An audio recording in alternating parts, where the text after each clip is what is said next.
Hey, what's up YouTube? I hope you guys are all staying safe and are healthy during the time of the coronavirus right now. I know it's difficult, but I hope you guys are all doing well. Today's a very interesting day. Today marks 5 years since I posted my first YouTube video, my story of low back pain and top 5 recommendations. And with this video, I thought I would share my top 5 lessons that I've learned over the years and prior to my back injury, to hopefully provide you guys with some insight and knowledge if you guys are currently struggling with back pain or just managing your back issues. So, here are my top 5 lessons over the past 5 years. Hope you guys enjoy this video. So we'll start with number 1. Everyone's back pain is different. When you consider back pain, someone could have a disc bulge in the low back, someone could have 3 disc bulges in their low back, someone could have a combination of disc bulge and facet joint osteoarthrosis, someone could have a spondylolisthesis, they could have an end plate fracture, Schmorl's node. There could be a wide variety of causes for their back pain. And that shows that everyone's back pain is different. Now, to go one step further, everyone is going to perceive their pain as different. Someone might perceive their pain as more extreme, someone may perceive it as less extreme, someone may have more severe symptoms, someone may have lesser symptoms. And so these factors are all going to influence the treatment program or back pain program for someone, and also how they're going to manage their back pain, and also what they're going to have to do post-recovery. So the point being is that everyone's back pain is different, and they need to have an individualized program to overcome their back issues. There is no one-size-fits-all approach. We can't just group everyone's back pain symptoms into one group. Everyone needs to be specific, and everyone's back pain is specific, and their program needs to be specific to them and their goals. So, as lesson number 1, everyone's back pain is different. Number 2, education. For someone with back pain, one of the most important things is that they need to be educated about how their back injury developed. Now, if someone has a disc bulge, for example, the mechanism for a disc bulge is flexion, repeated bouts of flexion and extension, and that can be made worse with adding load or adding a twist in. So when someone presents with a disc bulge, they need to be educated about what creates a disc bulge, if they're going to prevent this from ever happening in the future again or recreating symptoms. Because if they're not educated, then they can simply revert back to their old habits after they've overcome their back pain. And for people that are currently dealing with mechanical-based back issues, they need to understand their symptoms if they're going to overcome their back pain. So the problem is, oftentimes people will have these back issues. They may go for treatment, but they'll never get better because they're not educated about their pain triggers and what triggers their pain and what makes them feel better. So just using the case of the disc bulge, often people will present with symptoms in flexion, bending forward, or in a seated position. So when people keep reverting back to a seated position and they get pain in their back, or they're bending forward and getting pain, they're only picking at the scab. So if we have a cut on our skin and we keep picking at it, you're just continuously damaging the tissue by being in a seated position or bending forward. And so a lot of people aren't aware of that, and that's what leads them to getting worse or never getting better, and then they may opt for surgery. So education is critical for overcoming back pain. It's one of the most important things, because you can do all the exercises you want, clean up your diet, clean up your sleep, but if you don't address your pain triggers, you're just going to make things worse, and you may just end up in a very, very, very bad position, which is what no one wants. So education is key. Do your research, some good resources, just to name a few. You know, my YouTube channel is one, but Dr. Stuart McGill is probably the best resource out there to check, and I'd recommend all of his books: Back Mechanic, Ultimate Back Fitness and Performance, Low Back Disorders, Gift of Injury, all great books. So those are some resources I would recommend to you guys there. So do your education, do your research, and ultimately to find a good clinician or someone that specializes in back pain that can help you with your back issues and educate you and give you a proper program if you're unsure. So education is critical. Number 3.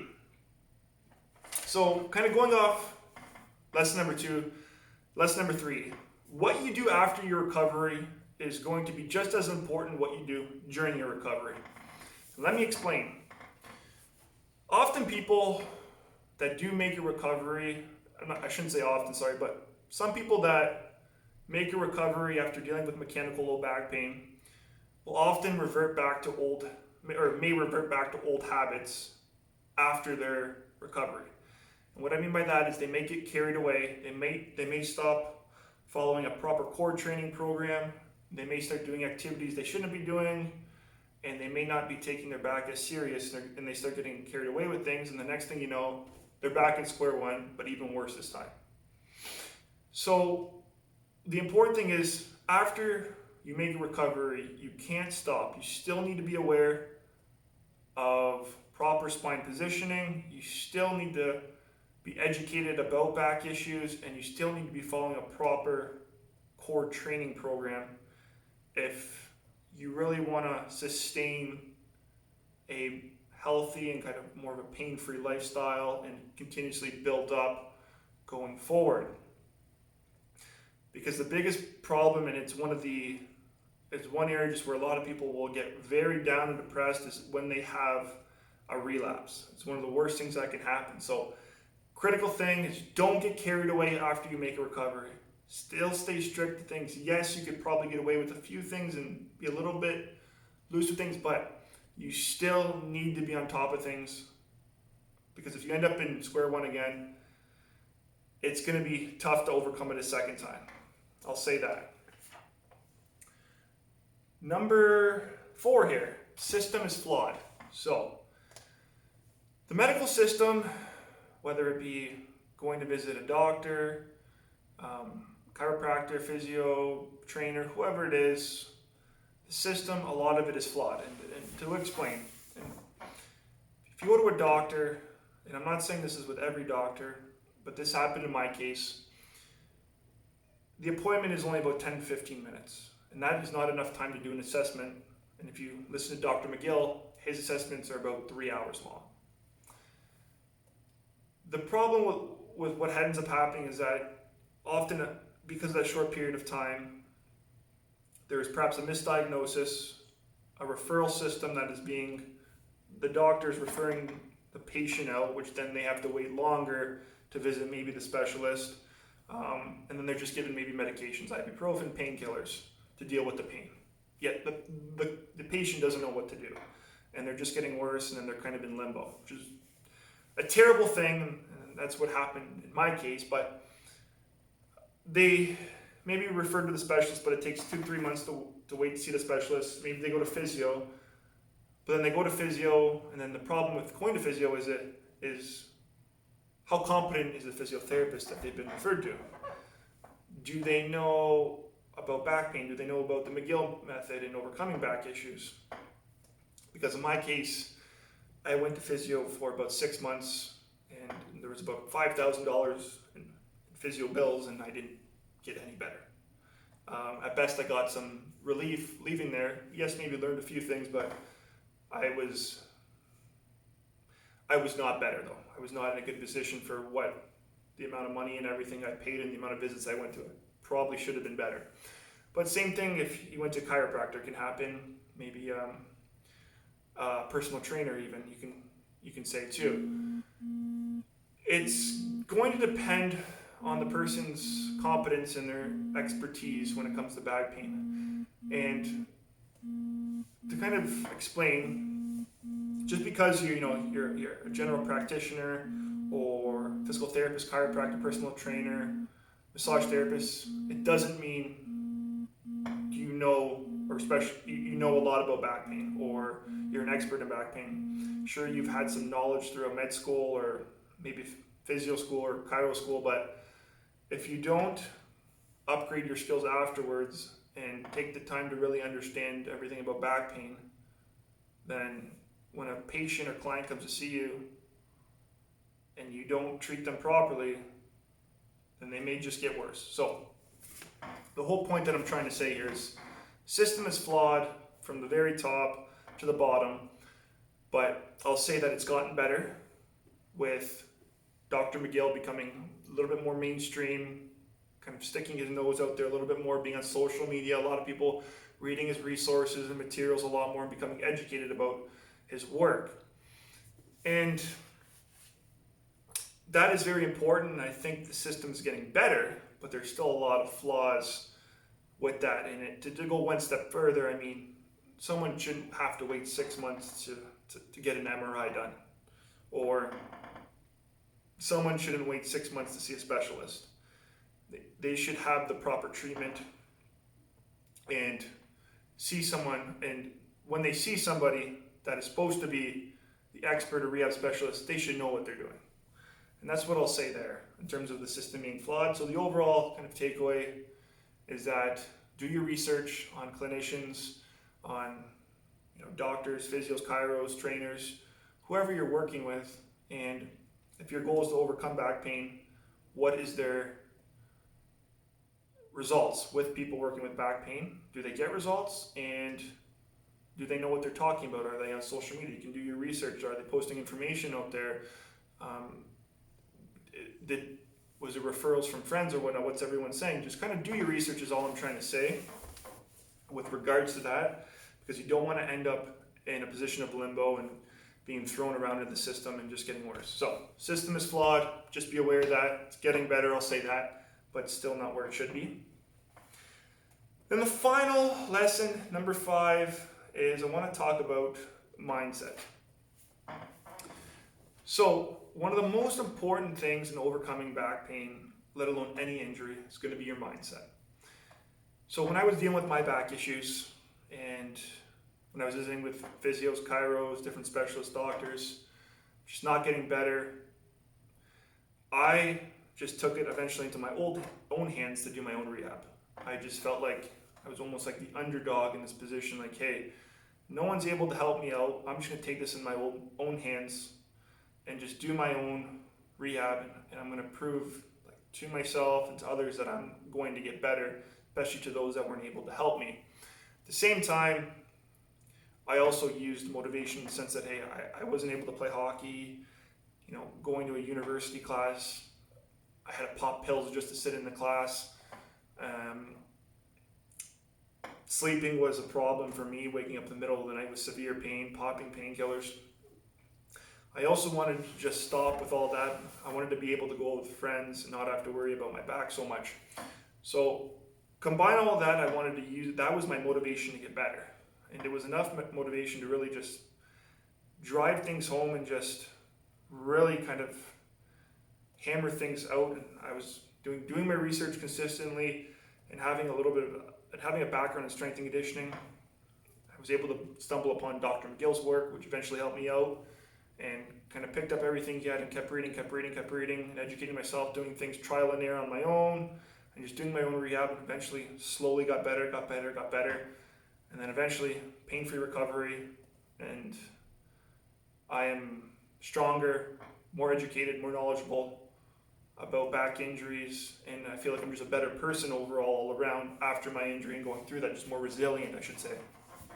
So what I want to say about this is that you need to have kind of the proper mindset going into this.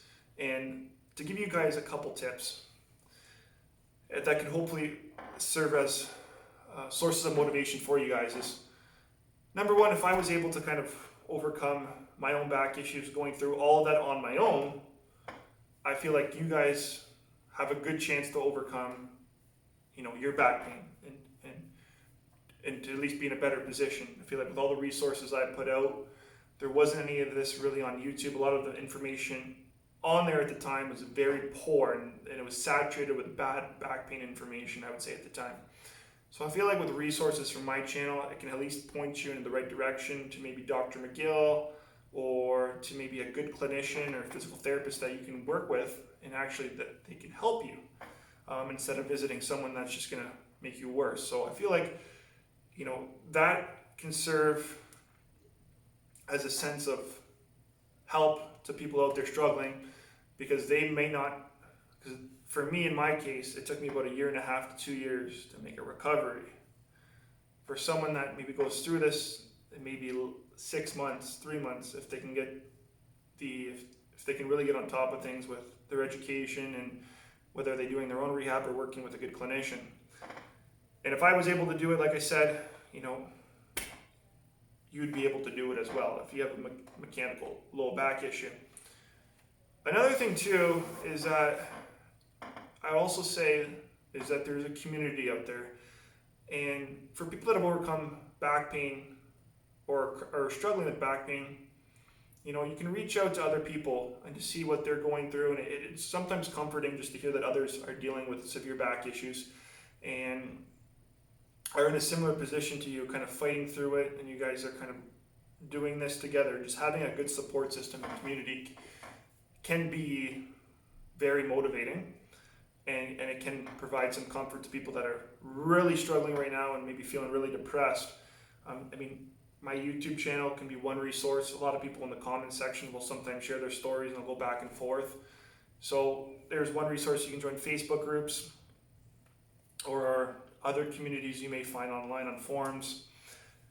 So the whole point that I'm just trying to say is that you need to stay motivated, and you have to have that mindset where, it isn't the end of the world when you develop mechanical low back pain. Yes, everyone's situation is going to be unique, and there's going to be different obstacles for everyone. You can't compare one person to another, but knowing that someone else overcame something similar to what you may be going through can serve as a source of motivation. So I hope that my YouTube channel over these years has given you guys a sense of hope and motivation for overcoming low back pain, and the resources and videos and articles that I've put out throughout the years has been helpful for you guys and continues to be helpful for you. So with that being said, that was kind of my last little lesson or tip for you guys that I've kind of learned over the 5 years that I've found to be at least very valuable and important lesson, is just to kind of stay motivated and fight through it as best as you can, no matter how hard it is.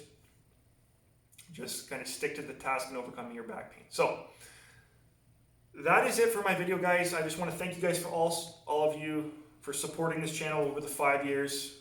It's grown quite a bit since day one, and to be honest, I didn't expect to be here and to have this community and to be working with people with back issues. So it's kind of funny how that works, develop a back issue and now I'm working with people with back pain. So anyways, thanks guys. Thank you for all the support, and if you have questions, comments, please leave them below, and if you want, feel free to reach out to me via email at askcoach@remisovran.com with any questions or concerns you may have, and I'd be happy to help you guys out. Okay. Thanks guys. Take care, and until next time, all the best.